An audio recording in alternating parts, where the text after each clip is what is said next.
Skylar Frank is a new councillor from Ward 11, which is my neck of the woods.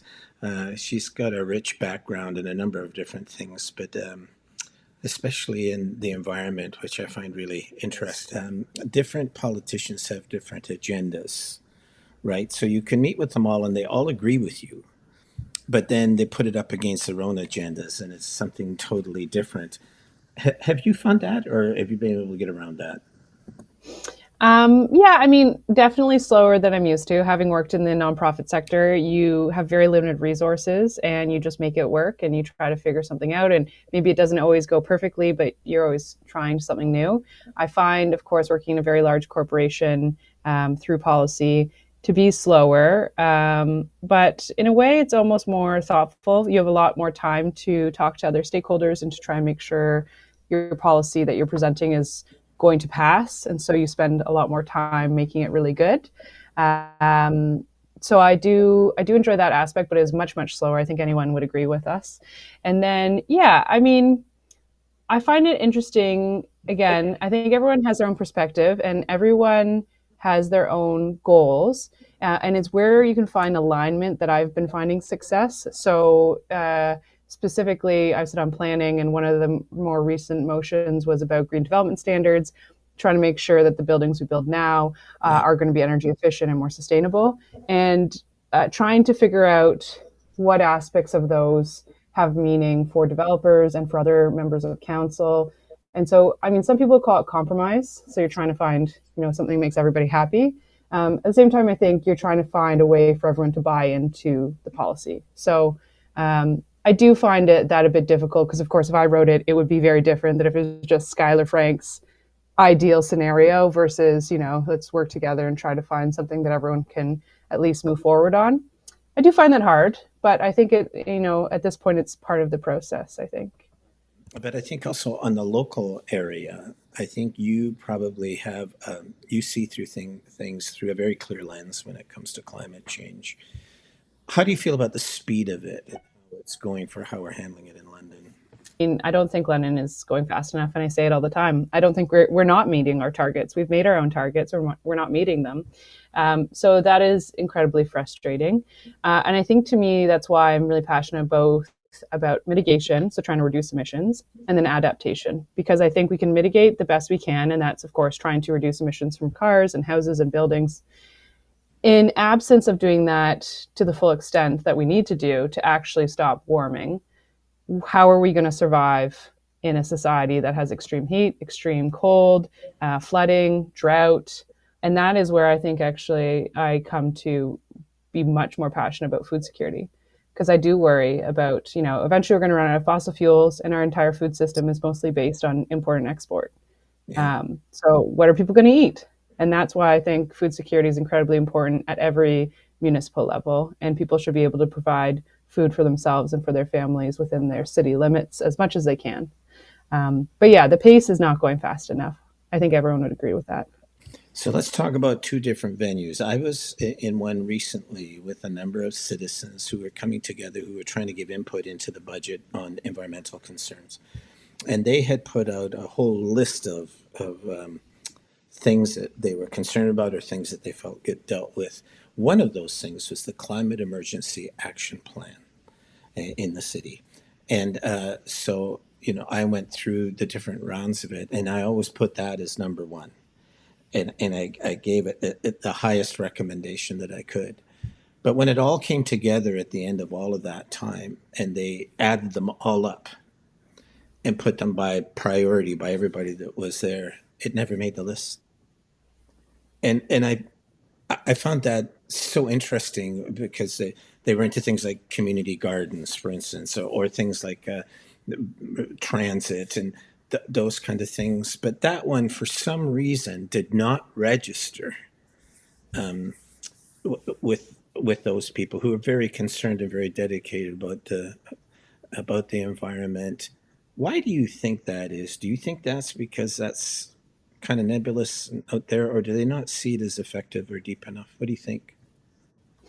Yeah, I think because having worked in the sector for a while, People struggle to conceptualize climate change. So, like 1 ton of greenhouse gas emissions, I can't even picture that, you know? And so they actually have people who've done demonstratable art projects, which shows you what 1 ton looks like. A red balloon, this is 1 ton. Yeah. So I think it's hard for people to grasp, and it's invisible in a way. Like you don't really see it until all of a sudden maybe your house is flooded because there's extreme rain for 2 weeks, and then you're like, oh, this is climate change. Okay, here we go. So I think it's hard for people to see it as a very immediate issue, even though it is, unless there's a wildfire around their house or flood. So I think a lot of people pick things that are visible. Community gardens, very visible. Transit, very visible. Of course, I think they're both wonderful and part of the solution. Yeah. But I think, again, having a very full scope response, which is what our climate emergency action plan is, there's 10 work plans in different sectors. I think it's harder for people to grasp. And sometimes people get overwhelmed by the concept. And that's why I really do think every small bit we can do and every success we have helps compel people to move forward. So. Yes, and this is where it crosses over to food. I was looking at the city website this morning about the Climate Emergency Action Plan. They have a little 2-minute cartoon kind of video about the Climate Emergency Action Plan. I just wanted to play you one small section of it that's 30 seconds and get your opinion on it. Because of these changes in climate, lots of plants and animals won't be able to adapt to the new environment, reducing the biodiversity we rely on. Plus, some foods will be less available, and food on the whole will get more expensive. So climate change in London means higher costs, more frequent severe weather events, and harm to our residents, while reducing biodiversity and the availability of many of our favorite foods. All these issues are even more harmful for those in our city who deserve equitable access to resources. And things will only get more difficult for all of us if we don't take strong, collective actions. So there it is. I mean, it's recognized, I think, by the city, the importance of this, not only about food and other things, but also about equity around food, making sure that it's accessible for all and affordable for all. But I have been looking through the budget, and I know now it's a big budget time. And I think, is this the first year where the mayor kind of pitches his own budget because of the supermayor's category that the province gave him? So you'll have these different budgets floating around. And yet, as I've looked at these budgets, hardly anything in it about food security. And yet it makes it in the video about that's part of the Climate Emergency Action Plan that the city is very interested in. Or last night, when I was looking through all that stuff about the environmental stuff and the Climate Emergency Action Plan didn't make the cut. It seems to me that we understand those larger issues and know that they are there and that they are pressing. But we get so focused on the little things that we feel that we can act upon, that we often get distracted away from the bigger things. I really think that's happening around food security. I was delighted when you wrote and asked for a meeting, and we did, but that just doesn't happen even to other groups, food security. But this is, City Hall, I know, is very aware of it. And the same way as many of us are very much aware of the environment. I do worry, to be honest with you, that it's going to be hard to find food security if it's barely in the budget. Mm-hmm. And it's going to be hard to focus on the Climate Emergency Action Plan if it doesn't make the cut. What can we do about that? Like, I just think something needs to happen to get people to raise their sights and realize the seriousness of the situation. I'd be interested in your views, Skylar. Mm-hmm. Well, I mean, right now, I think emailing your city councilor or the mayor, because he'll be tabling his budget at the end of January, asking him to fund the Climate Emergency Action Plan, asking him to pick other environmental business cases like transit and the community gardens. And you're right, there's barely a mention of food security, both in our strat plan and in the budget.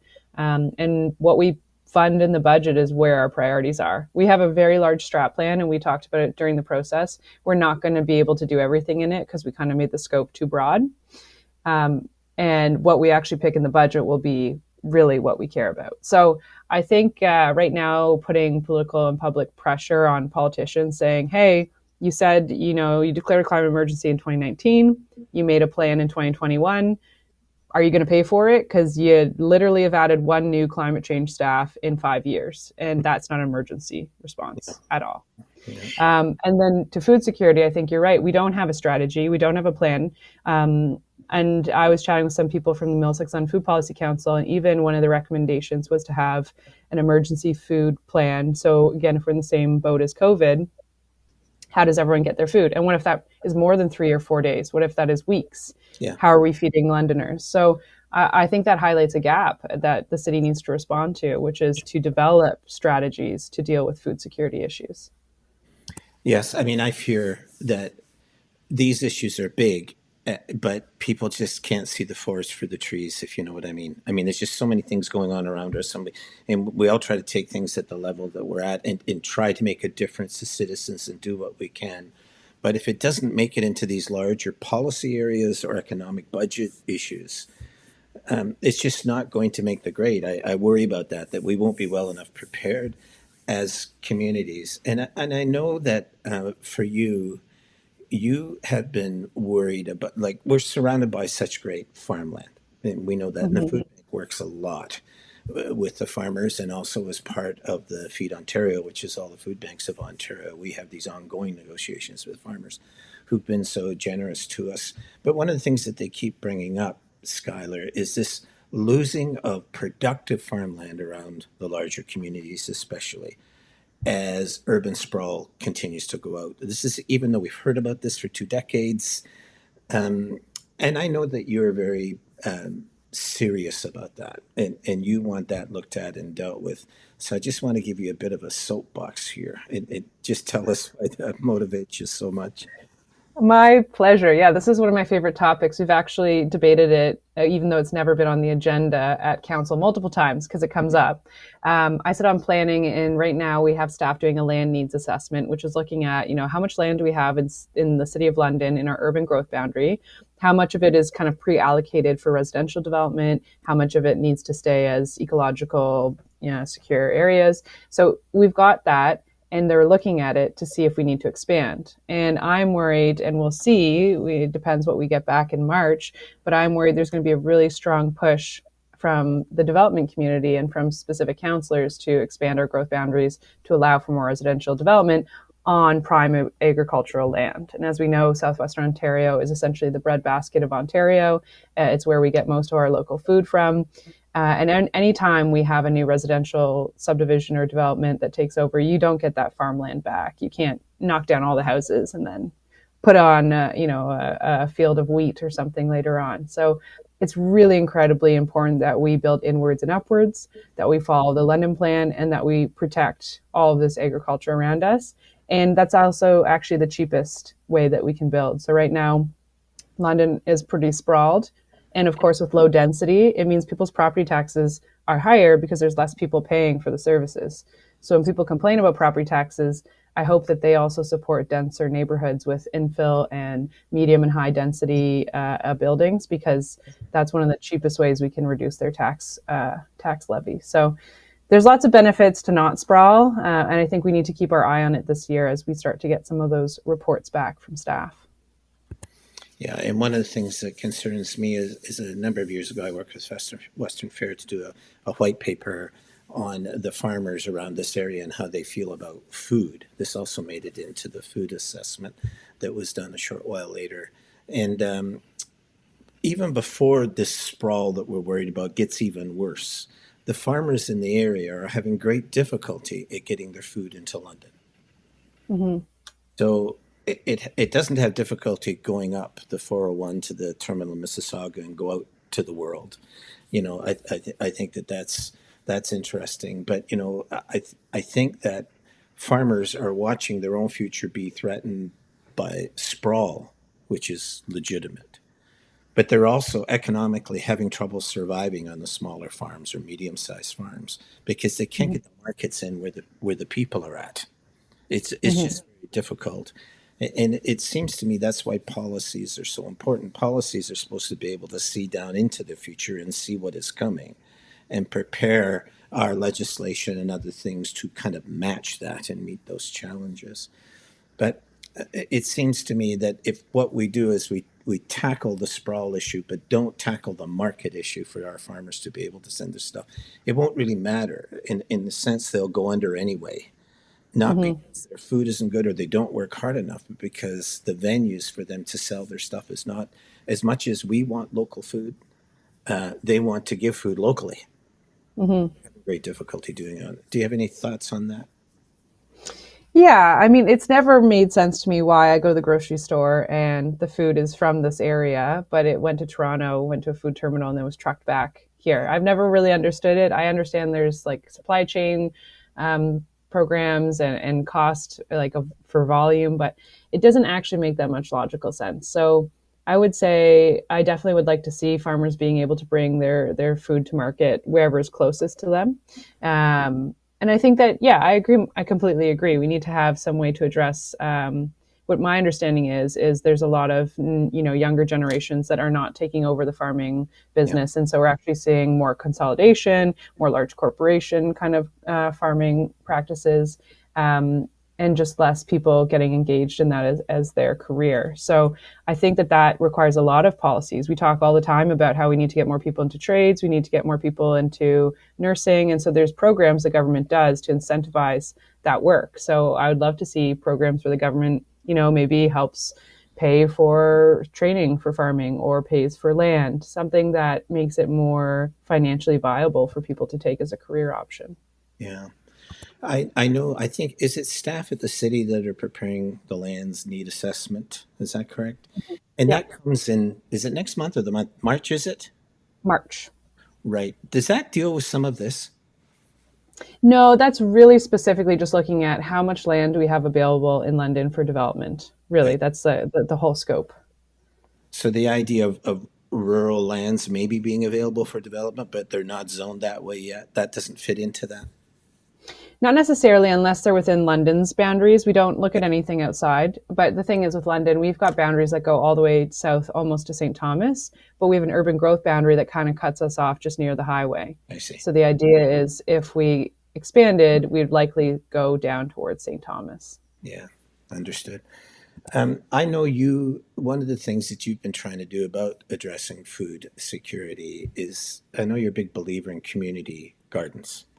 Mm-hmm. Right. And I know London already has some. I know they're well supported by citizens who love the whole idea of growing and other things. Um, but I also know that you're trying to get some of that into the budget, the city Mm-hmm. budget. How does that look? What are those costs? And do you have a lot of support for that? Yeah, so right now there's a budget case for two new community gardens in the city. So right now I think we have 16 or 17, Yeah. and they're all fully subscribed to my knowledge. Last year they had a waiting list, and every year my understanding is they have waiting lists. And so they want two new ones, and they also want to actually expand some of the existing ones. So add, another 30 lots to areas that can accommodate that. So that costs about, my understanding is the capital is about 150, 180 per, because they've got to make sure that there's water. They have to, amend the soil, just make sure everything's set up for the gardeners. And then there's some operating. So city staff do go by in the summers and make sure everything's going well and maintained. So altogether, that's, about 352 for the capital, and then another, I don't know, 68 for operating. I'm really hoping the mayor will actually just put it into his budget, because that's a lot easier through his strong mayor's powers. But if not, I will be on the floor trying to add it. I'm not sure how many other councillors are supportive, but for example, I know Councillor McAllister, who is Ward 1, he made sure in the strat plan that there was more community gardens specifically referenced. So I do know that is probably a priority for him. So we will see when we're debating budget how many other people really think that community gardens are a way that we can also start to address food security and insecurity in our neighborhoods. Right, and that's a good way for citizens to get involved is to write in and say, look, we really support that. Because lots of folks don't have the opportunity to grow where they live. So to have that community place they could come to is important. Yeah, yeah. And I know staff, they look at areas with high density, high social risk, Yeah, and then they survey the area to see, would you participate in community gardens? So they do pick strategically where they go. yeah, yeah. So in these last few minutes, Skylar, and I appreciate you taking the time to do it, I want to talk about policy. I always like to talk about that. And I know when you and I were speaking there a short while ago, we were talking about the Middlesex London Food Policy Council. Right now, if you are, you know, a politician in an area, if you are a company that's looking as to whether to establish something in the London area or whatever it is, you often want to come to kind of one place that's a clearinghouse for that stuff that has like research, cost benefit analysis, legislation, all of those kind of things. And because I was there at the beginning of the Food Policy Council about a decade ago now, that was the real desire for it. And that it would kind of be a one-stop shop for everybody that was interested in food. And it wouldn't just be about London; it would be about Middlesex as well, and that harmony, and, or sometimes there could be tension that has to be resolved through those policy issues. But it seems to me that the Food Policy Council has struggled, not because of so much a lack of leadership, but a lack of support. There was a large number of groups that supported it financially to begin with. And then after COVID and everything else came, it's kind of gasping. It's trying to keep its head above water. And yet these big expectations are coming from it, right? I think that the Food Policy Council was meant to address those larger issues here and also regionally. And I guess I would really hope that more support comes for that, because I think what we want are these institutions that are kind of they transcend the normal hubbub of community life, and they exist much like legislation does. It exists at another level, and that impacts what we can do in our lives. Have you felt that for yourself? I know that you're pretty big on the environmental side of things, but I know you're very sensitive to the food stuff. Do you see, and I'm just asking you this, but do you see the Food Policy Council as one of those vital tools that needs to be upgraded in order to deal with food security? And the second part of the question is, do you think that part of the reason why food security is not a major issue for a lot of different folks and organizations is because the Food Policy Council is not at that level where it's listened to and heard? Yeah, I think the Food Policy Council has a vital role to play in trying to address food security in the city. I know I sat on the Urban Agriculture Steering Committee for a little bit back in 2017. The city got a consultant. They put together a smaller urban ag strategy. And at the time, they were able to devote 0.25 of a staff person to support it. And then it was based on a bunch of volunteers sitting around a table trying to implement it. And so I've had experience in the past where if it's not well supported, and if it doesn't have resources like either staff support or a budget to actually implement the work, it doesn't go very far. Even though the strategy was phenomenal, there was so much community input, the ideas were great, there's a lot of passion. Somebody's got to pay for it, and somebody has to make sure it happens. And so I think that that applies to pretty much anything, but including the Food Policy Council. So who's going to pay for it, and who's the long term going to make sure it happens? And a lot of the time, these strategies need some accountability. So who's responsible? And that's why, like in our strat plan, we have specifically like what department has to make sure this happens, and what are the metrics we're evaluating them on. So I think moving forward, resourcing the Food Policy Council will be important, and then just making sure there are tangible outcomes to succeed. So looking at the community food assessment, looking at the urban agriculture strategy, and saying, has this been completed? Were we successful? Did we accomplish this? And if not, why not? So I think that applies to almost anything, but I would love to see the Food Policy Council at the table more often, because I think food and water, it's pretty much what everyone needs. So you can't say that it's not an essential. Yeah.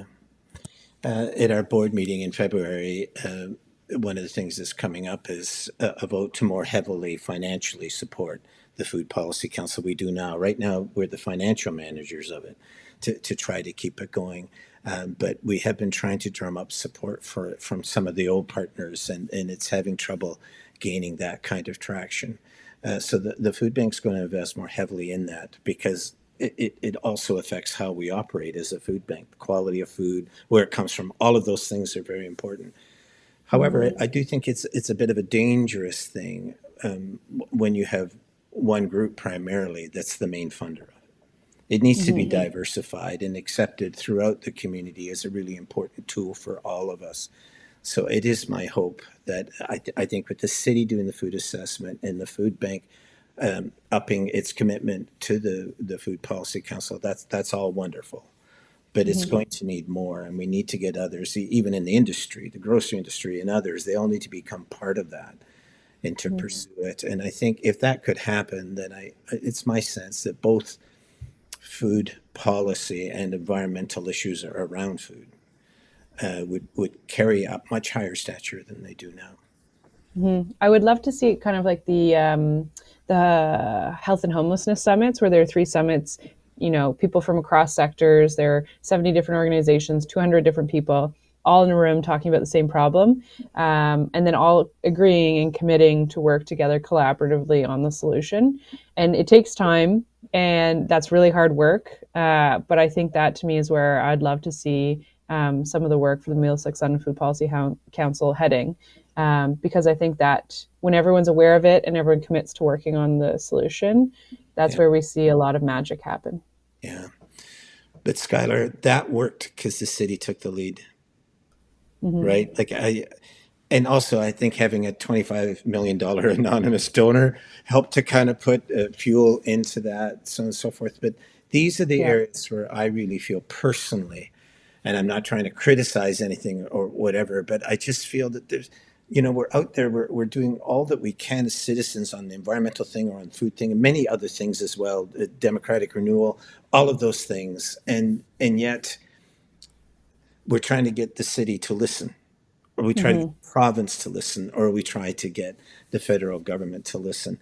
And we're often not all that successful, and it's discouraging. But let the city step up and call partners in. And I think in this case, they're finding partners that are willing to fund the health and homeless strategy, that are willing to build units, that are willing to staff them well, the police willing to do proper security to keep neighborhoods safe. It really takes a city, I think, to be able to do that. So I really agree with you about the Food Policy Council, but I'm not sure that at the level that we're trying to work at now, we'll reach that until the city turns around and sees its reflection in the Food Policy Council and why it's so important. Yeah, absolutely. I don't disagree. And I think that, to me, I like the summit example because that was the first time I think I had seen that scale. And I've heard from other communities the same thing, like they've never had something at that scale in their community. And I see it as something we can use with different topics. So let's do a food security summit, invite the right stakeholders into the room and have those conversations. And maybe, right now we're really focused at homelessness, and I think we need to be, but hopefully in the next couple of years, we'll have, other opportunities to focus on some of our biggest issues. So that's what I'm hoping for next. I agree with you, but a lot of the food bank research in the last couple of years have shown that 65% of the people that are coming to the food banks across Ontario would be homeless if it wasn't for the food banks supplying them the food. That's how close we are to having more people be homeless, even at the time that we look like we're approaching it directly. And it's because the whole food and shelter thing are interrelated. They cannot be separated.